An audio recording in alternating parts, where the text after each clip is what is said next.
Malam Pak Gun, dan tempat saya persilahkan. Baiklah, selamat malam Bapak Ibu semuanya.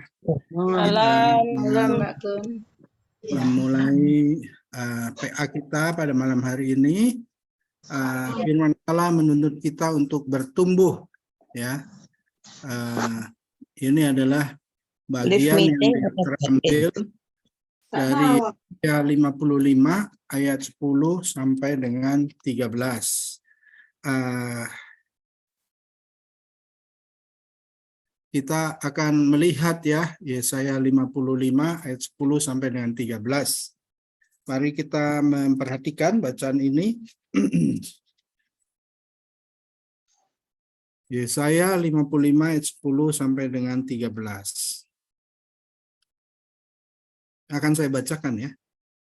Sebab seperti hujan dan salju turun dari langit dan tidak kembali ke situ, melainkan mengairi bumi, membuatnya subur dan menumbuhkan tumbuh-tumbuhan, memberikan benih kepada penabur dan roti kepada orang yang mau makan. Demikianlah firman-Ku yang keluar dari mulutku. Ia tidak akan kembali kepadaku dengan sia-sia, tetapi ia akan melaksanakan apa yang Ku kehendaki dan akan berhasil dalam apa yang Kusuruhkan kepadanya. Sungguh, kamu akan berangkat dengan sukacita dan akan dihantarkan dengan damai. Gunung-gunung serta bukit-bukit akan bergembira dan bersorak-sorai di depanmu. Dari segala pohon-pohonan di padang akan bertepuk tangan. Sebagai ganti semak duri akan tumbuh pohon sanobar, dan sebagai ganti kecubung akan tumbuh pohon murad.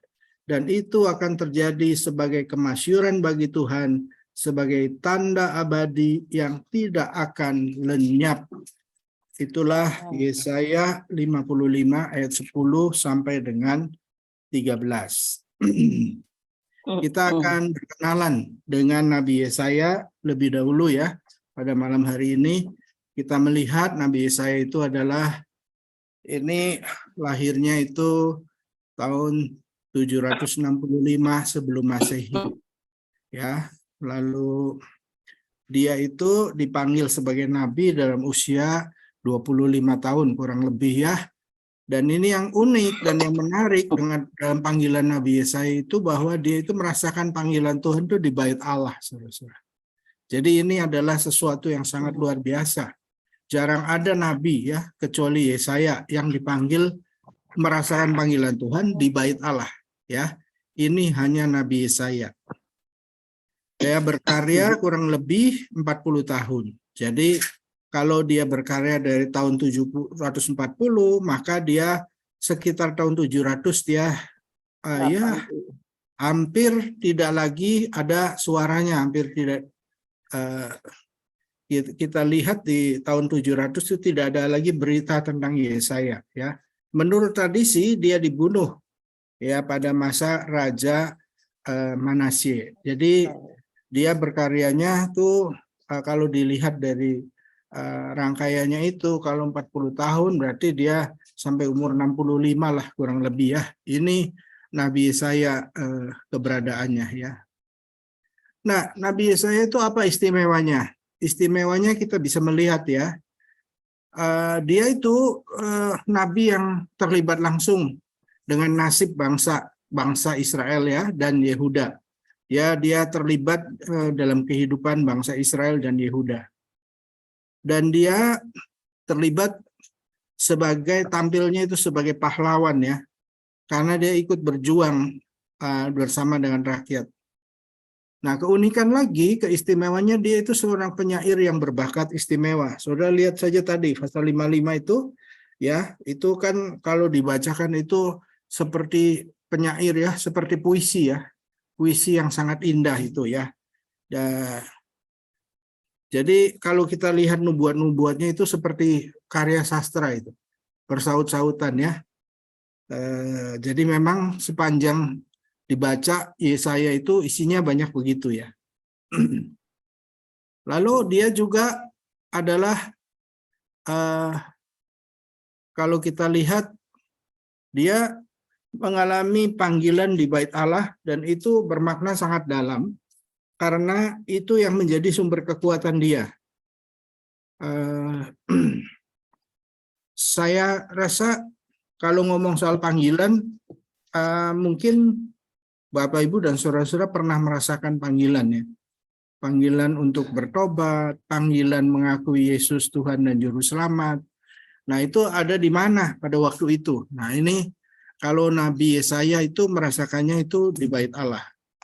Keistimewaan yang lain adalah bahwa dia itu mengakui Allah itu sebagai Allah yang dahsyat, kudus, perkasa, berkuasa, dan raja. Itu yang keistimewaan karya-karyanya itu kelihatan dari pengakuan Allah sebagai Allah yang dahsyat, kudus, perkasa, berkuasa, dan raja.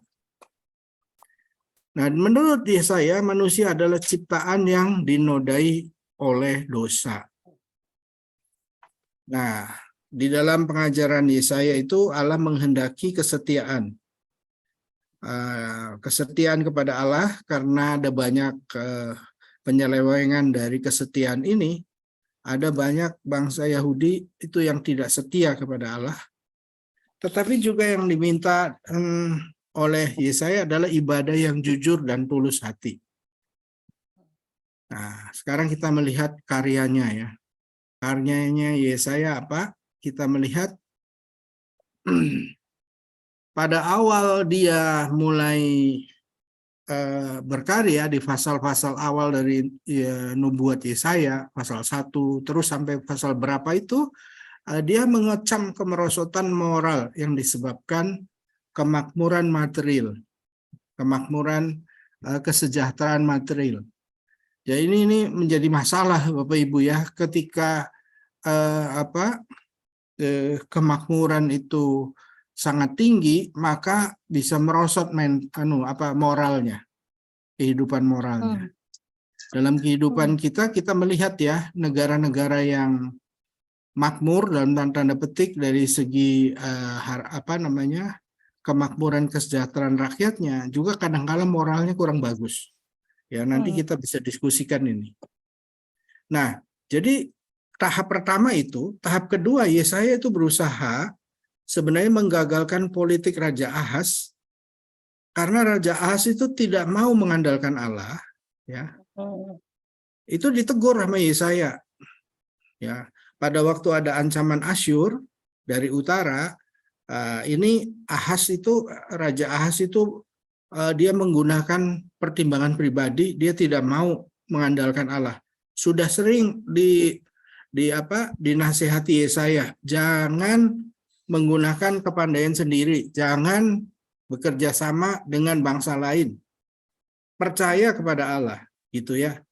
Tetapi di sini kita melihat Yesaya terus berusaha supaya Raja Ahaz itu jangan mengandalkan dirinya sendiri, ya. Nah, kemudian ketika itu juga ada penaklukan akhirnya dari Asyur, dari utara. Jadi penaklukannya itu bukan hanya kepada Yerusalem atau Yehuda, tetapi juga Israel yang di utara. Ya. Nah, Yesaya terus berbicara untuk tidak mengandalkan Mesir misalnya, tidak mengandalkan bantuan bangsa lain, tetapi tidak didengar. Nah, pada tahun 705 sebelum Masehi, Yesaya mendukung Raja Hizkia yang memberontak terhadap Asyur. Jadi raja pada waktu itu memberontak terhadap Asyur, Yesaya mendukungnya. Ya, kita lihat kalau 705 itu berarti dia masih berkarya ya. Yesaya menekankan, nah nih yang ditekankan dalam karyanya itu pentingnya iman dan percaya dalam segala keadaan, juga ketika dalam tekanan. Ya.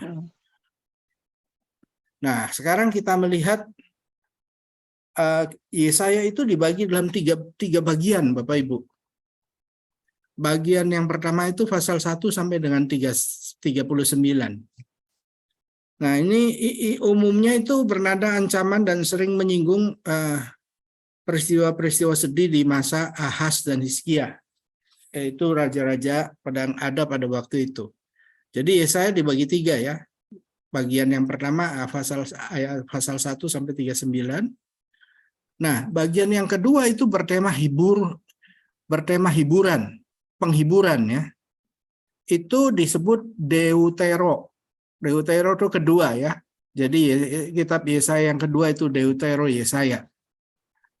Nah, sebenarnya 40 sampai 55 ini bangsa Israel sudah dihukum. Ya, bangsa Israel sudah jatuh ya. Jadi sudah dibuang ini ke Babel. Ya, isinya ini. Jadi isinya itu berita pemulihan dan bahwa segalanya akan diperbarui. Nah, Deutero atau Yesaya yang kedua ini mengingatkan ya, menghiburkan bahwa Allah adalah pencipta dan penyelamat walaupun mereka sudah menerima hukuman begitu. Ya, jadi walaupun berada dalam pembuangan, dalam hukuman, mereka harus percaya kepada Allah sebagai pencipta dan penyelamat. Ya. Itu bagian yang kedua. Nah, jadi tema kita yang kita bahas hari ini itu adalah bagian yang kedua ini nanti.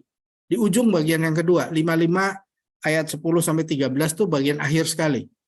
Baru masuk ke bagian yang ketiga itu, pasal 56 itu namanya kalau yang 40-55 kitab yang kedua Deutero Yesaya, yang ketiga itu Trito Yesaya.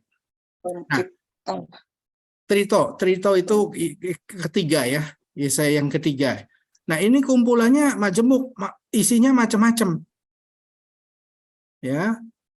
Jadi ini kumpulan macam-macam isinya itu dan memang ada kecurigaan yang bagian ketiga ini jangan-jangan bukan Yesaya yang menulis begitu. Karena apa? Yang berkarya karena itu isinya itu campur-campur, ada zaman di pembuangan, ada zaman setelah pembuangan gitu ya, tulisannya itu temanya itu bahkan ada yang mirip dengan Mazmur gitu ya. Nah, itu kitab Yesaya sendiri. Kita maju lagi. Nah, kita melihat Yesaya 55. Itu tadi bagian dari Deutero Yesaya karena dia ujung ya. Nah, ini ditulisnya masih pada zaman pembuangan di Babel tadi ya. Nah, orang-orang buangan itu yang dibuang ke Babel itu terdiri dari kaum bangsawan. Maksudnya itu orang-orang yang kaya ya. Para imam. Lalu pegawai-pegawai tinggi dari Israel ya. Lalu ada ahli-ahli atau tukang-tukang dan para tuan tanah. Jadi mereka yang dibuang itu golongannya golongan ini ya saudara-saudara ya. Ada yang tidak dibuang, ada yang tidak dibuang tuh biasanya orang-orang yang mungkin ya kurang berperanan dan orang-orang yang mungkin sangat miskin yang nggak dibawa gitu ya barangkali ya. Nah, orang yang dibuang itu dipaksa bekerja rodi. Sehingga mereka itu selalu mengeluh, merasa berat karena mengingat masa-masa jaya mereka di Yerusalem. Pada waktu itu apalagi bangsawan, lalu orang-orang kaya, begitu ya, orang berpendidikan, itu yang merasakan ya. Dan kita melihat di situ disuruh kerja rodi berpuluh tahun dalam kondisi lemah, menyebabkan apa? Mereka tidak berani berharap pertolongan Tuhan. Nah ini karena mereka melihat wah ini hopeless, nggak ada harapan, ya malah mencari pertolongan dari dewa-dewa Babel. Ini kondisi yang terjadi, ya karena merasakan Tuhan membuang mereka itu lama sekali, puluhan tahun ya, dan mereka merasa sedih dan mereka merasa hopeless, tidak punya harapan. Nah, sebenarnya dari Yesaya 55 tadi itu pesan Tuhan apa? Nah, bahwa firman Tuhan itu besar arti dan kuasanya. Itu yang pertama. Jadi mereka harus menyadari bahwa firman Tuhan itu punya kuasa. Nah, di ayat yang ke-10 tadi dikatakan itu seperti air hujan. Ya kalau sudah mengalir tidak mungkin kembali lagi dong air hujan. Tidak mungkin ke atas lagi ya. Dan dia tidak, firman Tuhan itu seperti itu, tidak akan kembali kepadaku dengan sia-sia katanya. Dan firman Tuhan mengatakan di ayat yang ke-11 itu, firman Tuhan itu melaksanakan apa yang Tuhan atau Allah kehendaki. Ya. Dan kalau firman Tuhan itu disampaikan, disuruhkan, maka firman Tuhan itu ya akan berhasil, akan membuahkan hasil. Nah, di sini kita melihat ya, pesan Tuhan itu di dalam kehidupan bangsa yang dalam pembuangan itu, mereka harus ingat bahwa firman Tuhan itu adalah sesuatu yang dengan jaminan yang tidak akan sia-sia dan akan melaksanakan dan mengikuti apa yang Tuhan kehendaki. Ya. Firman Tuhan itu pasti akan terlaksana, artinya itu dari ayat 11 itu. Pasti akan berhasil ya dengan sempurna. Ya, tidak ada gagal, tidak ada yang gagal atau tidak terlaksana. Firman Tuhan, firman yang disampaikan Tuhan itu pasti berhasil dan tidak mungkin gagal. Dan pasti berbuah dan terwujud. Ini penting sekali ya saudara-saudara. Itu di ayat itu penekanan ini sangat luar biasa, sangat ditekankan ya oleh Nabi Yesaya. Jadi segala yang sudah dijanjikan atau dinubuatkan untuk orang Israel, bagi bangsa Israel itu akan menjadi kenyataan. Yaitu bangsa itu akan dipulihkan dan akan diselamatkan. Ya. Karena Allah itu pencipta dan penyelamat. Ya, jadi bangsa Israel walaupun mereka dalam keadaan kondisi di pembuangan, mereka harus percaya akan janji dan nubuat yang itu akan menjadi kenyataan bahwa mereka akan dipulihkan dan akan diselamatkan. Nah, tadi ayat 11 ya, ayat 12 dan 13 kita melihat. Jadi 12-13 ini kata penutup ya. Kalau saudara melihat Alkitab saudara, maka di sana di bawah ayat 13 itu LAI menuliskan pasal 56 sampai dengan 55. Sampai 66. Ya, jadi itu memang bagian akhir dari kitab penghiburan. Ya, kitab penghiburan itu adalah bagian di mana kalau yang bagian pertama itu berisi ancaman, bagian yang kedua itu pasal 40 sampai dengan 55 ini adalah kitab penghiburan. Di ujungnya itu ayat 12-13 dari pasal 55.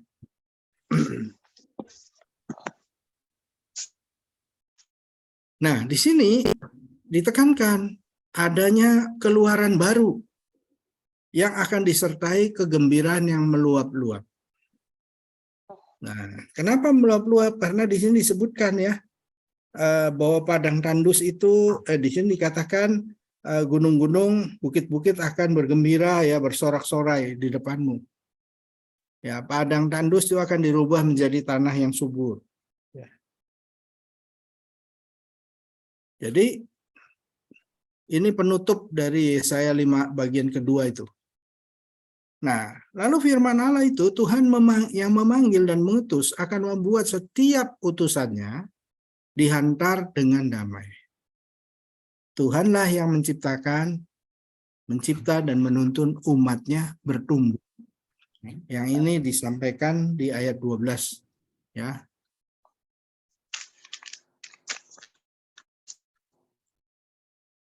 Kemudian tuntunan Tuhan itu akan menghadirkan damai dan kegembiraan. Bahkan di situ disebutkan alam ikut bergembira memuliakan Tuhan. Ya. Maka yang kalimat puitisnya itu segala pohon-pohonan di padang akan bertepuk tangan. Pernah lihat pohon bertepuk tangan ya, Bapak Ibu? Saking gembiranya pohon-pohon itu akan bertepuk tangan di ayat 12 itu dikatakannya. Ini sangat puitis ya. Lalu akan terjadi perubahan alam semesta. Alam juga bersama dengan umat Allah, di mana semak duri dikatakan itu di ayat 13. Semak duri dan kecubung itu dua tanaman yang mendatangkan pegel dan ngantuk. Jadi kalau ada semak duri dan kecubung itu menimbulkan ketidaknyamanan. Itu akan berganti dengan pohon sanobar yang tinggi. Sanobar itu pohon yang sangat rimbun, itu tinggi berarti melindungi. Dan pohon murad yang wangi. Wangi itu memberi kenyamanan, ya. Nah, di sini kita bisa melihat ya, kalau saya kemarin sih tidak sempat ikut, saya sudah pergi ke Cirebon waktu itu tanggal 17 pada waktu pergi ke mana, ke kebun teh. Cuman di kebun teh itu saya nggak tahu ada pohon yang tinggi nggak ya. Hampir nggak ada ya. Kebun teh mah pendek ya. Saya pikir tadinya pergi Purwodadi, nggak taunya kebun teh ya. Kebun teh Wonosari ya. Nah, kebun teh Wonosari itu saya pernah dengan keluarga ya, dengan istri dan anak-anak itu, dengan teman pendeta dari Lawang jalan Tiwok. Nah, kalau kemarin saya lihat teman-teman itu bukan Tiwok, itu mah Kebaktian Padang ya. Kalau Kebaktian Padang sama Tiwok beda. Kalau Tiwok mah kita jalan di kebun teh itu sampai ke tengah. Jadi lumayan sempat kepleset-pleset begitu ya. Nah, pohon sanobar itu tinggi, itu melindungi. Pohon murad itu wangi dan memberikan kenyamanan. Nah, ini dilihat bahwa transformasi alam itu terjadi ya. Nah, apa sih makna teks itu? Kita melihat semuanya disebut sebagai tanda abadi ya, yang tidak akan kemudian hilang ya. Itu adalah tanda kehadiran dan kuasa Tuhan.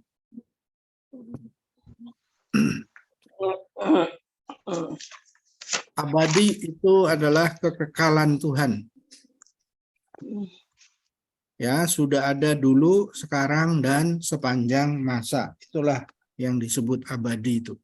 Bahwa Tuhan itu hadir dan kuasanya itu nyata, itu abadi, ya, kekal. Nah, kasihnya juga abadi. Jadi di sini sebenarnya makna teks itu ingin mengungkapkan ya kasih setia Tuhan yang juga sebenarnya abadi sifatnya. Lalu firman Tuhan itu memiliki daya yang berkuasa untuk menumbuhkan, ya, menumbuhkan untuk selama-lamanya. Jadi kalau orang mau bertumbuh ya harus hidup di dalam firman Tuhan itu, karena firman itu yang membuat bertumbuh, ya.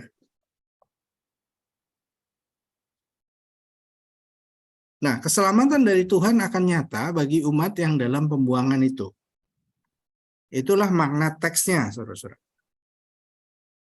Jadi mendorong supaya bangsa itu mau hidup dituntun oleh Tuhan.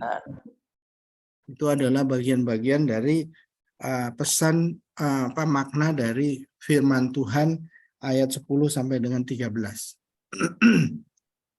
Nah, ada beberapa pertanyaan, saudara-saudara.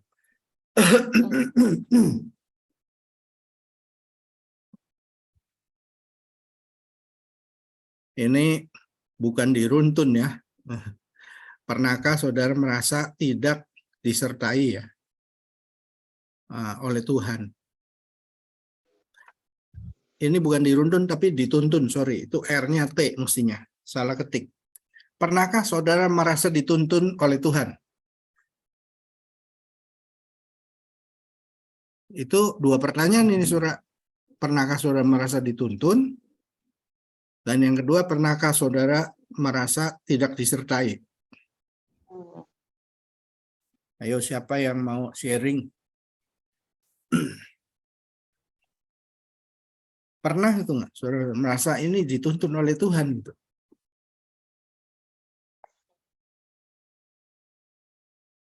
Urut-urutannya itu, mungkin ada saudara yang mau sharing sedikit, Pak Dek, bahwa Tuhan tuh sudah menuntun ini. Nggak usah sepanjang hidup, nggak, satu periode aja misalnya, bahwa Tuhan itu menuntun. Silakan, siapa saja. Bu Deborah juga boleh kalau mau merasa dituntun itu. Bu Tres, silakan. Atau siapa saja. Ya Pak, Ya, silakan Bu. saya mau cari rumah, itu Ya. saya belum dapat. Cari di mana-mana tidak cocok. Terus kok ada iklan, saya diberitahu saudara saya, ini ada iklan, ini loh di Jalan Gadung gitu. Terus saya, oh kalau di Jalan Gadung saya suka, soalnya saya sering itu lihat pasien di RSHL, itu kok tempatnya luas gitu. Ya, itu yang ditunjuk Tuhan. Saya minta Tuhan, aku minta rumah yang airnya jos. Karena waktu itu saya di Genteng tuh airnya susah, Pak. Nah, gitu saya lihat, airnya jumbo jos. Sampai mengalir, sampai di loteng itu bisa memancar dengan keras. Ya, itu saya sudah, ya wes ini aku, ini aja. Tapi waktu itu suamiku enggak setuju. Dia masih cari-cari, tapi aku wis tidak mau cari, dah aku itu aja. Akhirnya dia juga menyetujui apa yang aku inginkan gitu. Ya. Ya itu Pak kesaksian saya. Baik Bu, terima kasih Bu yang sudah sharing, Ibu Tres. Bu Tres itu sebenarnya waktu memilih rumah itu tahun berapa, ingat nggak Bu? Tahun berapa ya? Sepertinya sebelum tahun berapa? 19 7?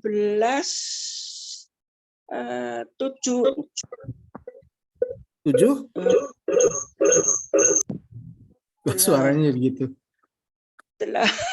Lupa. Sebelum tahun 80 Bu ya?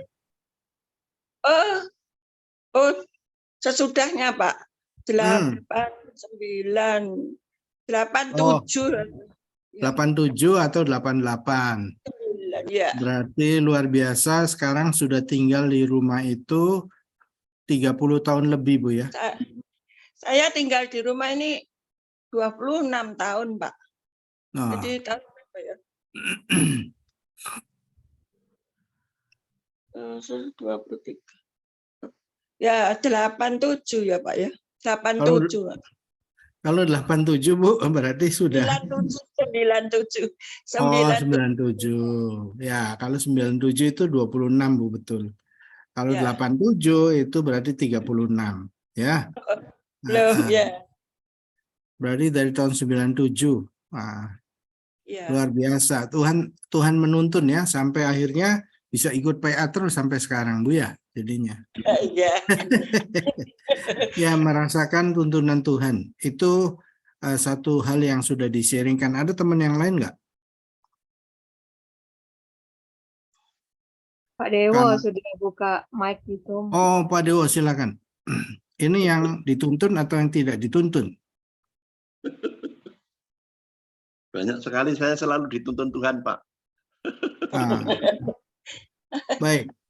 Terserah mau yang dituntun, kalau yang tidak dituntun ada, tidak disertai. Yang terakhir aja Pak ya, yang untuk masa-masa mau pensiun itu aja Pak. Oh ya, silakan. Saya sebetulnya ini Pak ya, saya itu bekerja dulu pindah ke Bali, pindah kemana-mana itu. Terus saya yang terakhir saya di Bali itu, saya merasakan anak saya kan sudah dewasa gitu. Jadi sudah SMA, sudah mau kuliah gitu. Nah itu saya juga minta sama Tuhan supaya Tuhan memberikan kesempatan untuk saya berkumpul dengan anak saya yang selalu saya tinggal gitu Pak. Karena nanti kalau seandainya anak saya itu sudah menikah, langsung dibawa orang, itu kan saya tidak sempat untuk berkumpul mungkin itu pikiran saya. Tapi ternyata apa yang saya inginkan tadi Tuhan dengar, akhirnya Tuhan kasih sehingga saya juga bisa berkumpul dengan anak. Bahkan yang saya inginkan tadi melebihi dari itu. Ya. Apa yang kekhawatiran saya nanti tidak bisa kumpul dengan anak, justru sampai sekarang ini saya bisa berkumpul dengan anak, dengan cucu malah sekaligus, dan karena Tuhan ngasih makan anak saya kan di Surabaya juga. Padahal rencana saya nanti saya minta kalau Tuhan sudah temukan anak saya nanti kalau pensiun anak saya sudah kawin, saya mau pulang kampung itu di Jogja itu. Tapi rencana Tuhan lain. Itu rupanya justru malah anak saya kasih makan di Surabaya, sehingga saya tidak jadi pulang ke Jogja. Karena anak saya yang dua itu semuanya di Surabaya, Tuhan kasih makan di situ. Bahkan sampai sekarang malah kumpul terus gitu, Pak. Jadi saya merasa tuntunan Tuhan itu, Pak. Dari apa yang saya pikirkan, yang saya khawatirkan dulu, justru dilebihkan sama Tuhan. Terima kasih, Pak. Baik. Terima kasih Pak Dewo. Jadi sebelumnya Pak Dewo tuh istri sama anak-anak sering ditinggal-tinggal. Mereka di mana sebelumnya tinggalnya? Ikut Bapak? Waktu itu kan saya masih ini Pak. Waktu itu saya masih kontrak di Pulau Wonokromo itu. Terus saya tugas di Bitung itu. Di Bitung waktu terus Bapak ke Bitung, mereka tetap di sini. Iya, anak saya masih kecil, saya bawa itu. Terus langsung kembali ke Surabaya. Saya lagi untuk ke Bali itu, Pak, lama itu. Anak saya sudah SMA itu. Dia sudah dewasa itu, tinggal waktu itu saya sebelum ke Bali saya ngambil rumah di Redi ini, Pak. Tahun 85 itu Pak itu. Anak saya waktu kuliah itu kos itu Pak di Surabaya. Dan dengan istri saya di Bali itu Pak itu. Ya. Jadi saya tinggalkan, tapi ya Tuhan sudah jagain semua itu Pak. Apa yang saya inginkan tadi. Ya, puji Tuhan. Berarti itu juga merasakan tuntunan Tuhan sampai sama dengan Ibu Tres bisa ada di Merisi jadinya ya. Ya betul Pak. Ini sharingnya ini bagaimana tuntunan Tuhan sampai ini teman-teman ada di Merisi ya. Kalau yang ada nggak yang merasakan tidak disertai? Satu periode aja kan, nggak perlu yang panjang itu. Kalau setelah tidak disertai kan kemudian disertai gitu. Kalau yang tidak merasa tidak disertai itu bangsa Israel merasa tidak disertai itu puluhan tahun. Walaupun bangsa Nabi Yesaya ngomong terus, tapi mereka merasa kok tidak disertai sampai akhirnya barulah mereka kembali ya ke Yerusalem begitu ya. Ada nggak yang mau sharing bagaimana pernah teman-teman ini tidak disertai, merasakan? Nggak ada ya? Nah, ini disertai semua, puji Tuhan ya. Sebab kalau tidak disertai itu berarti ada masa yang kelam begitu ya. Masa susah gitu ya. Sebab kalau kita tidak disertai Tuhan, maka kita akan mengalami kesulitan dalam kehidupan ini. Ya. Oke. Nah, apa saja tanda-tanda penyertaan Tuhan? Atau apa saja tanda-tanda atau sebaliknya? Sebaliknya itu tanda tidak disertai Tuhan. Ada tanda-tanda penyertaan Tuhan itu apa saja? Bisa nggak Bapak Ibu melihat itu tanda penyertaan Tuhan itu? Clue-nya di situ. Silakan. Siapa ini yang mau sharing?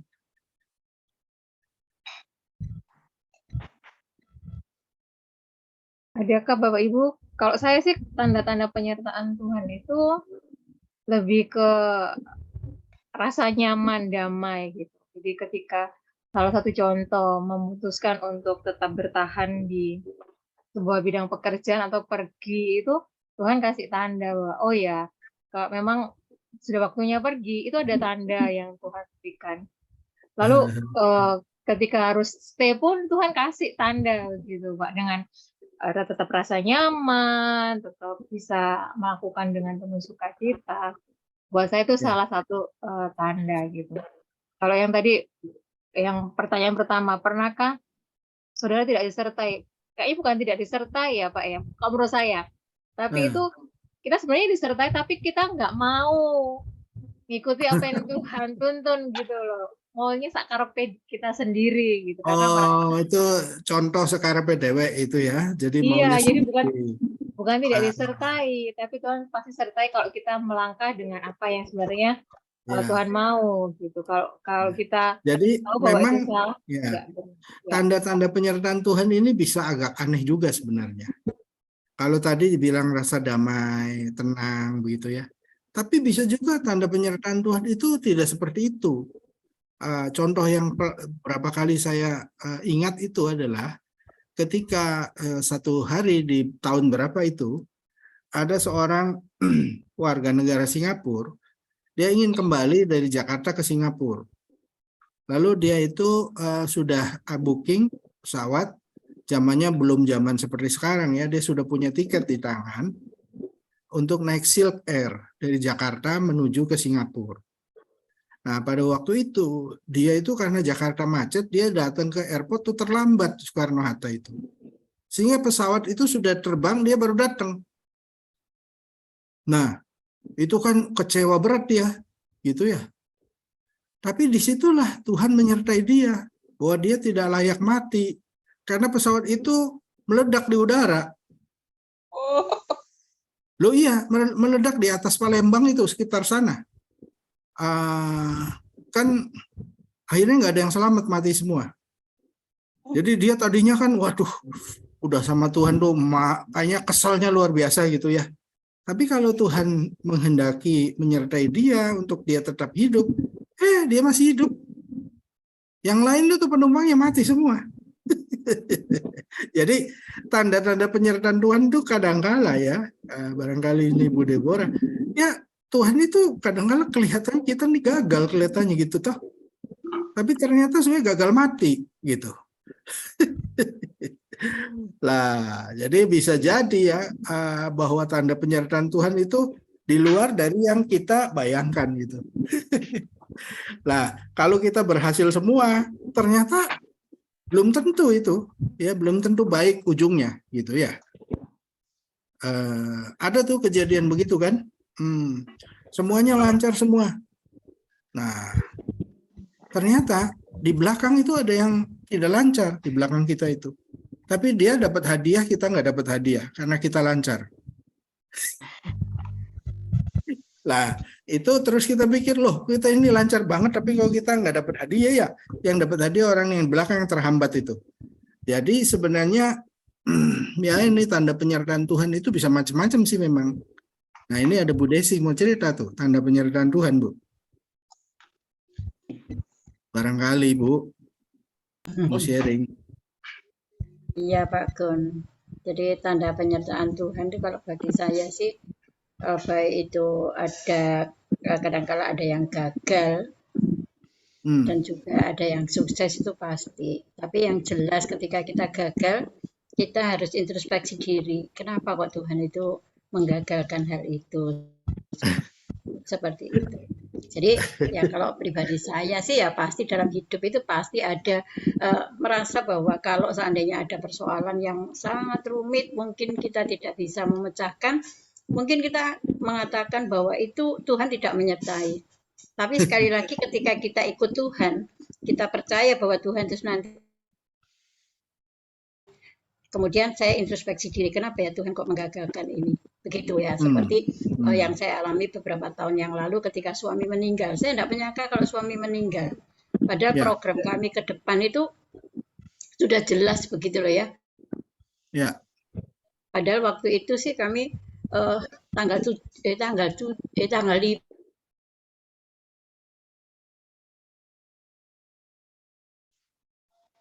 Hilang suaranya, Bu. Iya, Bu Desi. Oh ya, Iya, Bu. bisa ya? Hilang. Suaranya Pada hilang, Chris. pada waktu itu terus gimana, Bu? Iya, pada waktu itu ya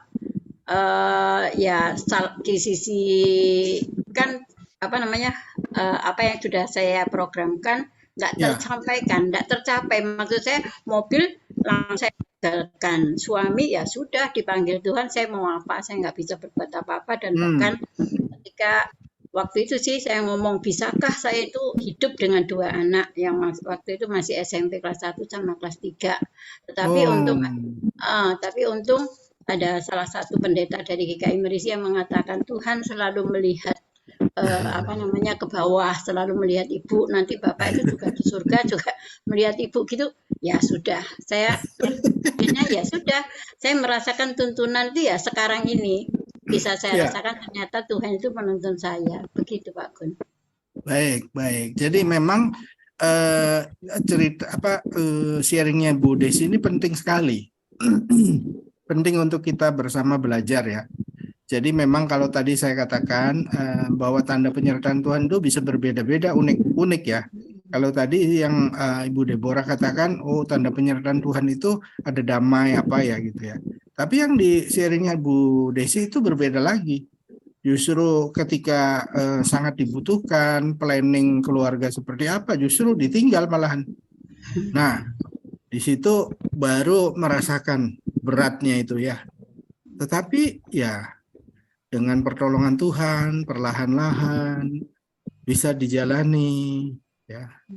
Penyertaan Tuhan itu ternyata ya terwujud sekarang sudah bisa dilihat ya. Kalau dilihat dari Ibu Desi itu ditinggal pergi sudah berapa tahun ke sini, Bu? 20? 20-an. Ya, 20 tahun. 20 tahun. Agustus ini 20 tahun ya.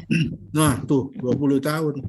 Bagaimana Tuhan menyertai itu biasanya kita bisa melihat tuh Bu Desi bisa melihat tonggak-tonggaknya di sini pada waktu anak lulus SD, SMP, SMA, kuliah. Nah, di situ ya sampai akhirnya bisa selesai semua tahap-tahapnya. Bahkan sekarang Ibu sendiri sudah pensiun. Iya, betul. Nah, menikmati. Ya. Memang unik ya, penyertaan Tuhan ini itu sebenarnya sangat unik. Tiap pribadi bisa berbeda. Kalaulah teman-teman yang hadir di PA ini bisa cerita, ya pasti ceritanya beda-beda sekali. Dan tanda penyertaan Tuhan itu selalu ada ya. Baik, kita maju ya Bapak Ibu.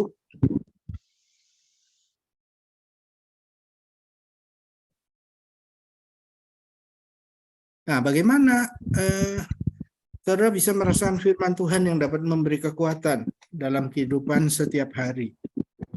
Ya. Jadi ada yang mau berusaha untuk melihat di pertanyaan ini. Merasakan nggak firman Tuhan itu memberi kekuatan dalam kehidupan sehari-hari? Mungkin di sini kita bisa sharing lagi ya. Bapak Ibu bisa sharing ya. Sebenarnya dalam menjalani hidup ini firman Tuhan mana yang memberi kekuatan tuh setiap hari? Saya itu kan berusaha ya semaksimal mungkin sebisanya setiap malam itu kalau belum tidur berbagi sapaan gembala buat besoknya. Begitu ya. Nah, sapaan gembala buat besok paginya itu kalau ya dikirimnya nggak terlalu malam ya saya bisa sharing ya malam itu. Kalau nggak bisa ya terpaksa pagi-pagi gitu ya, bangun pagi baru di-sharing begitu ya. Nah, sebenarnya firman Tuhan yang dapat memberi kekuatan setiap hari itu yang mana sebenarnya? Apakah yang didengar hari Minggu misalnya? Apakah yang kita dengar sapaan gembala tiap hari? Apakah yang kita baca dalam satu teduh setiap hari? Nah, silakan mau sharing siapa? Yang merasakan betul ini firman Tuhan ini yang menolong hidup saya sepanjang hari ini misalnya. Silakan. Pak Andi, Ibu Imelda. Siapa lagi? Bu Ina. Silakan. Bu Tres, Pak Dewo, boleh. Silakan siapa saja.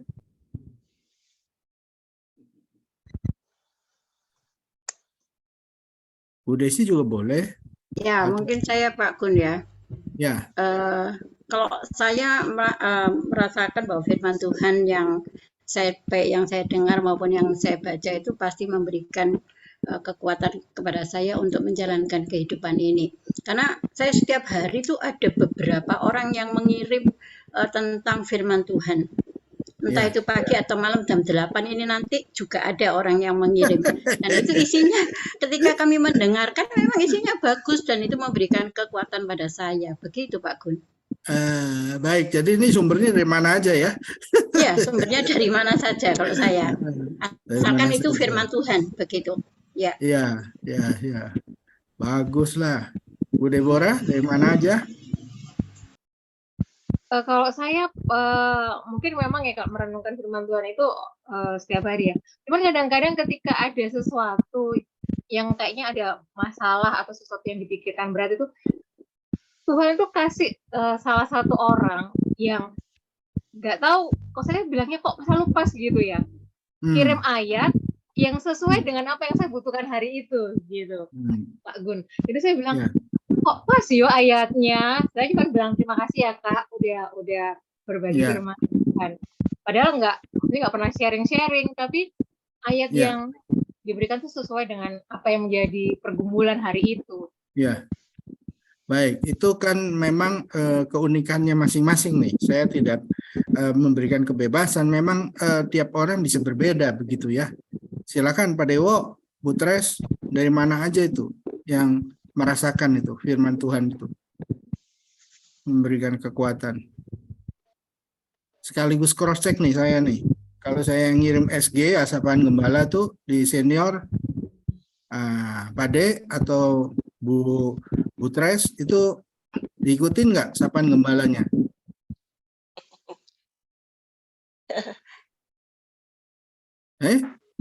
Pak De? Bu Tres? Ya kalau sesuai dengan apa yang saya alami, ya kok pas gitu Pak. Iya, bukan. Saya tadi sih sebenarnya nanya sedikit, Sapaan Gembala yang saya sharing di grup senior itu diikuti nggak tiap hari? Enggak? Ya diikuti Pak. Oh ya, maksud saya cuma cross check aja. Karena memang di grup yang bisa saya masukkan itu kan senior, lalu sektor 2, sektor 3 gitu ya. Yang bisa saya masukkan di sana. Saya soalnya member, kalau saya nggak member saya nggak bisa masuk itu. Sapaan Gembala itu. Ya. Jadi kalau misalnya kebetulan ada yang Sapaan Gembala itu yang nggak setiap hari itu mungkin berbicara, tetapi Sapaan Gembala itu kan tiap hari gitu. Ya. Baik, jadi Bu Tres tuh tergantung ya Bu, kalau ada yang pas lagi kena ya kena, nggak tiap hari juga ya Bu ya? Iya Pak. Ya baik, Pak De, bagaimana Pak De? Ya ini Pak, dalam grup itu kalau ada firman Tuhan yang dikirim saya baca, saya baca itu tadi, sehingga saya merasa dekat dengan Tuhan gitu. Walaupun dalam keadaannya yang mungkin namanya kehidupan dalam di dunia ini kan ada yang senang, ada yang tidak. Tapi saya merasakan, saya nggak lihat yang tidak senang, yang saya lihat yang senang-senang itu. Jadi firman tadi menguatkan itu semuanya itu Pak. Terima kasih Pak. Baik. Jadi sekarang zamannya sudah zaman modern Bapak Ibu, sehingga melalui handphone kita sering mendapatkan masukan renungan harian dari manapun. Di grup-grup itu saya melihat banyak sekali yang menyampaikan renungannya ya. Kalau di grup senior tuh Ibu Oki hampir tiap hari gitu ya. Lalu ada juga dari teman-teman yang lain, mungkin di grupnya ada juga teman saya yang bukan pendeta tiap hari ngirim renungan terus. Di grup ya. Tapi kepada saya pribadi juga dia ngirim juga ya. Memang sekarang ini zamannya begitu. Kalau kita mau belajar, kadang-kala kalau yang zaman sebelum pandemi, kita mau belajar firman Tuhan harus menggunakan media buku saat teduh, buku renungan harian, santapan harian, begitu kan? Sehingga kita harus membaca firman Tuhan, berdoa dalam saat teduh pribadi, begitu ya. Kalau sekarang itu bentuk saat teduhnya bisa bermacam-macam ini. Ada berupa WA tulisan firman Tuhan di sana, ada yang merupakan rekaman gitu, ada yang seperti sapaan gembala, ya macam-macam sekarang ya. Baiklah, jadi itu semua adalah media untuk kita bertumbuh di dalam iman sebenarnya. Kita akan melihat bagian akhir sekali dari PA hari ini, yaitu sebenarnya melalui topik hari ini kita belajar apa saja ya.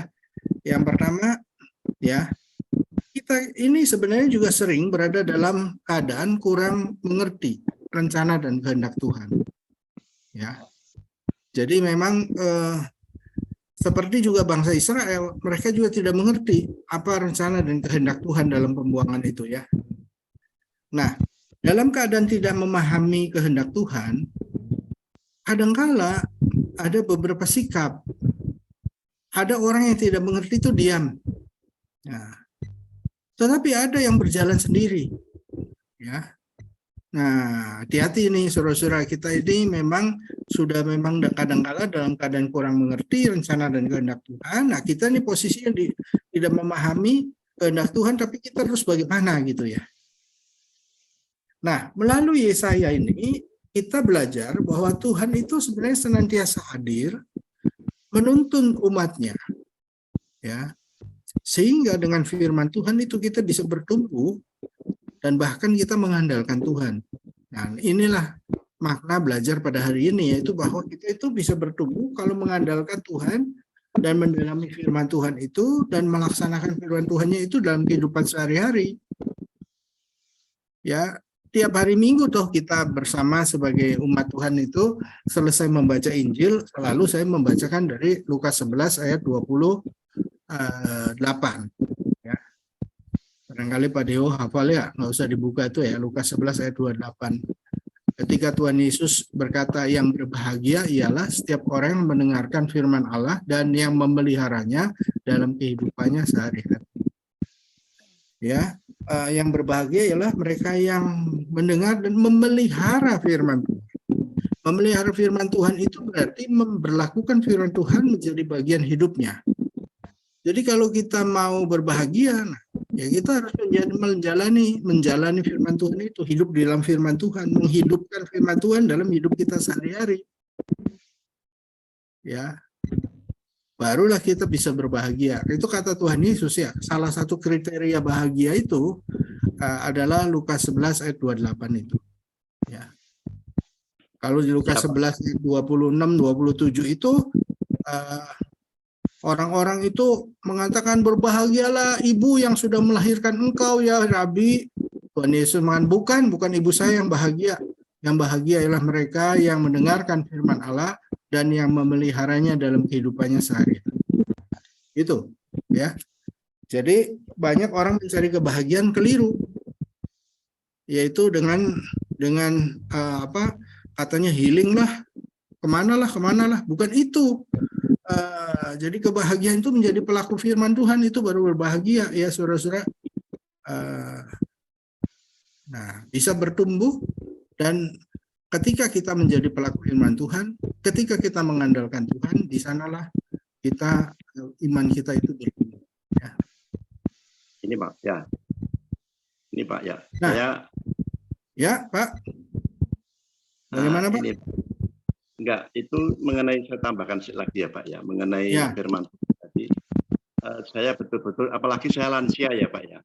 Kebanyakan lansia itu kesepian Pak. Jadi kalau orang masih kerja masih ada kesibukan, tapi lansia itu kebanyakan lansia. Dan dalam kehidupan saya ini makin saya lansia, makin rindu untuk dalam persekutuan itu. Yeah. Dengan sesama itu, dengan jemaat itu tadi, saya makin rindu. Kalau seandainya mungkin GKI Merisi tadi persekutuannya ditambah, mungkin saya lebih senang lagi itu, Pak. Karena begitu yang ya. ada kan sekarang PT sama PA, mungkin ditambah lagi saya mau ikut lagi karena untuk juga saya sukacita untuk mengikuti setiap persekutuan tadi dan saya dikuatkan itu Pak firman Tuhan tadi dengan adanya itu. Saya menikmati itu Pak semuanya itu. Sehingga saya bisa mengontrol apa yang saya lakukan gitu Pak. Ya, yang sudah lama nggak ada, malah kemarin saya lihat PTM-nya diisi oleh sektor gitu ya. barangkali sudah harus dikembalikan lagi, ada PD sektor ya Pak ya. Ya, baik, itu masukan buat Ibu Deborah, buat Pak Andi juga ya. Baik, terima kasih Pak Dewo. Nah, masalah atau problem itu sering menjadi penghambat pertumbuhan iman. Tapi sebenarnya juga ini seperti koin berdua mata itu ya, dua sisi koin.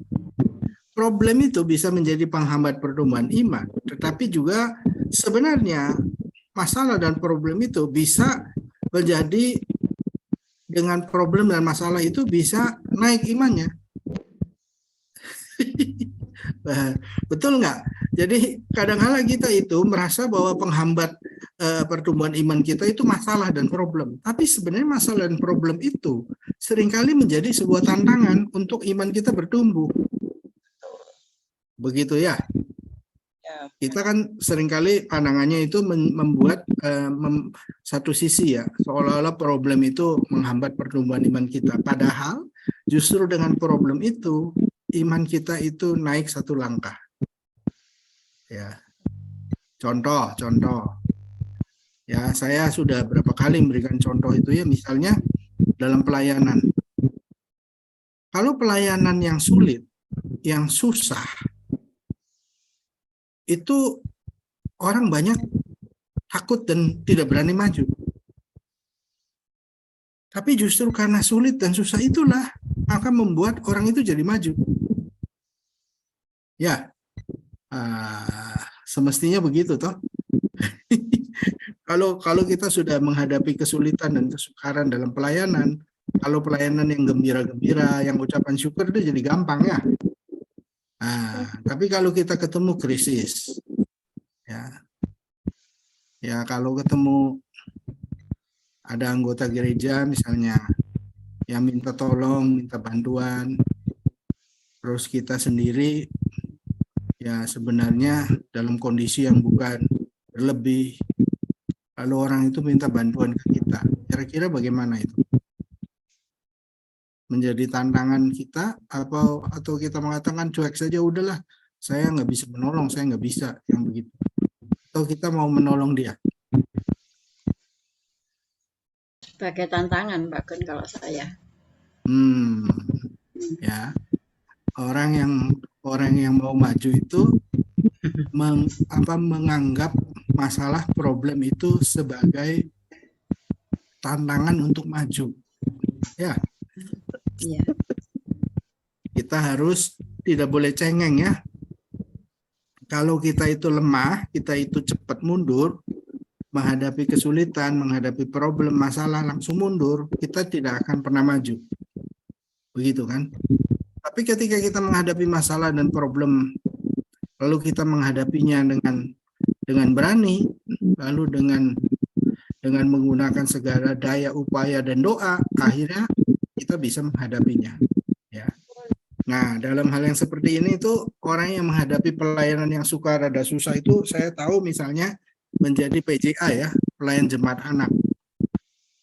Itu Bu Desi ya, Bu Deborah, Pak Anang ya. Itu kalau ketemu anak yang sulit, zaman sekarang susah Bapak Ibu, supaya diketahui ya, banyak anak-anak otis ya. Apalagi korban pandemi itu tambah susah lagi tuh, saudara-saudara. Saya sharing sedikit ya.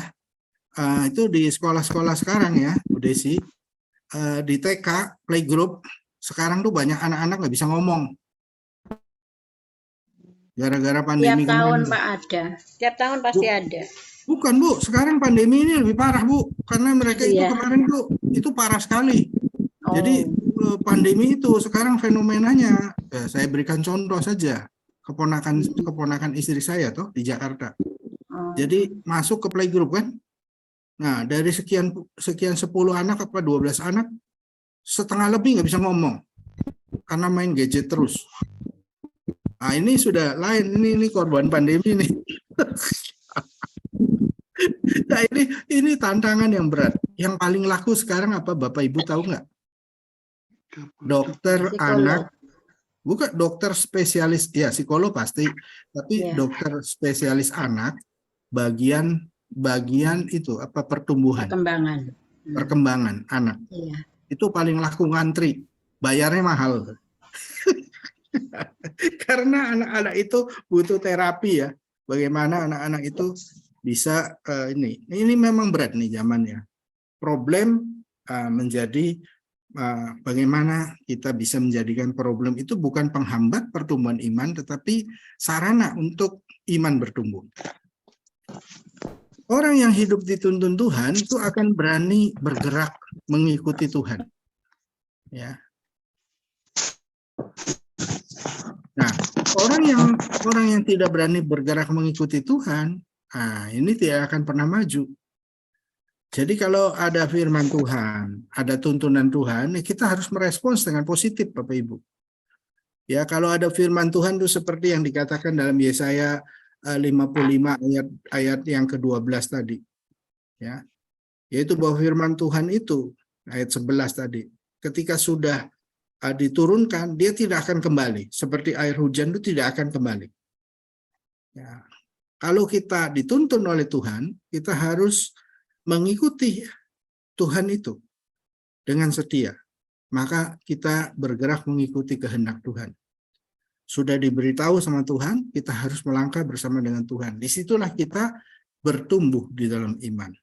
Ya, ada banyak orang yang tidak bertumbuh. Kenapa? Karena ketika dituntun oleh Tuhan tidak mau bergerak mengikuti Tuhan. Nah, ini menjadi masalah. Saya kira begitu ya poin-poin yang menjadi bagian kita pada malam hari ini. Semoga apa yang kita bersama pelajari ini menjadi bagian untuk kita bisa bertumbuh semakin hari semakin mengandalkan Tuhan, karena kita percaya Tuhan hadir dan Tuhan akan menunjukkan rencananya supaya kita bisa bertumbuh dan mengandalkan Tuhan dalam hidup sehari-hari kita. Maka kita mau bergerak mengikuti Tuhan. Tuhan memberkati kita semua. Amin. Baiklah, silakan Bu Deborah.